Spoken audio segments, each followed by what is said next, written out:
ये जो महिला आरक्षण का बिल आप लाना चाहते हो, जिसके लिए आपको संविधान में संशोधन करना है, अधिकतर भारत के लोग इसके पक्ष में नहीं है। आपने सितंबर 23 में संविधान में संशोधन किया, किसी को आपने नहीं बताया आप क्या करना चाह रहे हो।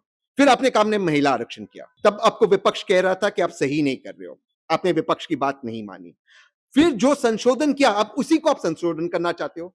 और अगर ये बिल वाकई में महिलाओं के हक में है, उनके भले के लिए, तो इसकी ड्राफ्ट कॉपी आप देश की जनता के सामने क्यों नहीं रखते, देश के आवाम के सामने क्यों नहीं रखते, ताकि इस पर चर्चा हो, लोग इसे पढ़े, इस पर अपनी टिप्पणी दे। आखिर संविधान के पहले 4 शब्द है, हम भारत के लोग, हम इस देश को चलाने वाले हैं। तो आप हमारे लिए जो भला करना चाहते हैं हमारे सामने रखिए, इस पर कोई चर्चा नहीं, आपको गुप्त रखना है। क्यों? क्योंकि मास्टर स्ट्रोक है, मास्टर स्ट्रोक है। देखिए, हम महिला आरक्षण के खिलाफ नहीं है, हम चाहते कि महिलाओं के लिए आरक्षण हो, लेकिन कैसा आरक्षण हो?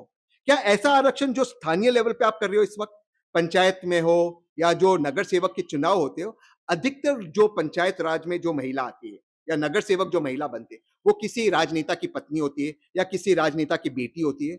हमें ऐसे मेंबर्स ऑफ पार्लियामेंट नहीं चाहिए कि पति को टिकट नहीं मिला तो पत्नी को दे दिए, बाप को नहीं मिला तो बेटी को दे दिए, बाप विधायक है, बेटी एमपी है, पति एमपी है, बेटी एमपी है, वाइफ एमपी है, बेटी एमपी, ये नहीं चाहिए। हम चाहते हैं कि साधारण महिला वो संसद में आए, वो सांसद बने, वो देश की आवाज उठाए। ये एक फैमिली क्लब नहीं होना चाहिए पार्लियामेंट। दूसरी चीज, आप लोकसभा की स्ट्रेंथ बढ़ाने वाले हो, 800 करने वाले हो, 825 करने वाले हो, 750 करने वाले हो, किसी को नहीं पता, आपने ड्राफ्ट नहीं रखा। तो अगर आप स्ट्रेंथ बढ़ा रहे हो, ये बात की आप गारंटी दीजिए कानून में कि लोकसभा चलेगा। ये बात की गारंटी दीजिए कि जो मेंबर्स ऑफ पार्लियामेंट है उनको सवाल उठाने का अधिकार मिलेगा। आज आप नहीं चला पा रहे हो लोकसभा, आज क्वेश्चन आवर नहीं होता है।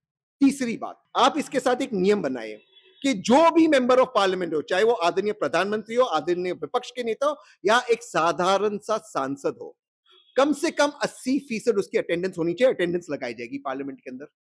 कम से कम अपने क्षेत्र को लेकर उसको 10 सवाल उठाने होंगे लिखित में, और वो सवाल आवाम के सामने रखने होंगे। अगर 2 सेशन में 10 सवाल नहीं उठाए या 80% अटेंडेंस नहीं हुई, तो उसकी जो सदस्यता है वो आप रद्द कर दोगे। आप रखिए ये प्रावधान, पार्लियामेंट को चलने दीजिए। करोड़ों अरबों रुपए हमारे खर्च हो रहे हैं, ये आपको करना नहीं है। क्या करना है? एक क्लब बनाना है। क्लब में क्या होगा? परिवार के लोग आएंगे, पति को टिकट नहीं मिला पत्नी को देंगे, पति पत्नी को लड़ना है साथ में लड़ेंगे। तो ये नहीं होना चाहिए। मैं दोबारा से कहता हूं, हम महिला आरक्षण के पक्ष में हैं। देश की जनता चाहती है कि ज्यादा से ज्यादा महिलाएं, लेकिन वो साधारण महिला होनी चाहिए, वो महिला होनी चाहिए जो कुछ कंट्रीब्यूट करे, इसलिए नहीं क्योंकि उसके पति मेंबर ऑफ पार्लियामेंट या विधायक या पिताजी है। ये नहीं होना चाहिए।